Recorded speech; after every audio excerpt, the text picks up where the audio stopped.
Norway அவங்களுடைய நாட்டு உடைமையாக state oil அப்படிங்கிற ஒரு நிறுவனத்தை உருவாக்குறாங்க 1972வது வருடமே.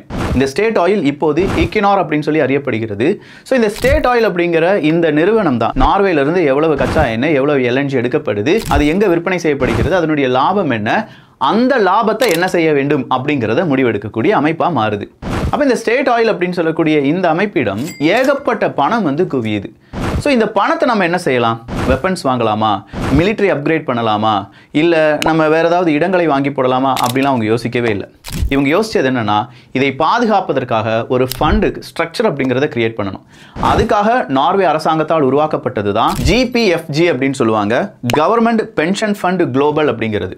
ஸோ இந்த கவர்மெண்ட் பென்ஷன் ஃபண்ட் குளோபல் அப்படின்னு சொல்லக்கூடிய ஜிபிஎஃப்ஜி அப்படிங்கிற ஒரு ஃபண்டை உருவாக்கிட்டாங்க. இந்த ஜிபிஎஃப்ஜிக்குள்ள இதை விடுவாங்க, அந்த லாபத்தை இதுக்குள்ள கொண்டு வருவாங்க. அந்த லாபத்தை கொண்டு வந்த பிறகு அவங்க என்ன செய்வாங்கன்னா, இந்த லாபத்தில் இருக்கக்கூடிய அந்த பணம் இருக்குல்ல, அந்த பணத்தை எந்தெந்த நாடுகளுடைய பங்கு வர்த்தகத்தில் பங்குகளை வாங்கலாம் அப்படிங்கிறத ஐடென்டிஃபை பண்ணுவாங்க. அப்படி ஐடென்டிஃபை பண்ணி ஒவ்வொரு நிறுவனங்களிடமிருந்து அந்த பங்குகளை வாங்குவாங்க. ஸோ ஜிபிஎஃப்ஜி அப்படிங்கிறது ஒரு பைப்லைனாக செயல்படும். மொத்த பணமும் ஜிபிஎஃப்ஜிக்கு வருது. ஜிபிஎஃப்ஜி பல நாடுகளில் இருக்கக்கூடிய பங்கு வர்த்தகத்தினுடைய ஸ்டாக்கை வாங்கி குவிக்கிறாங்க. அங்கிருந்து வரக்கூடிய லாபம் மறுபடியும் ஜிபிஎஃப்ஜிக்குள்ளேயே வரும். மறுபடியும் ஜிபிஎஃப்ஜி என்ன செய்வாங்க, வேற ஃபண்டு அப்படிங்கிறத, வேற ஸ்டாக் அப்படிங்கிறத வாங்கி வைப்பாங்க.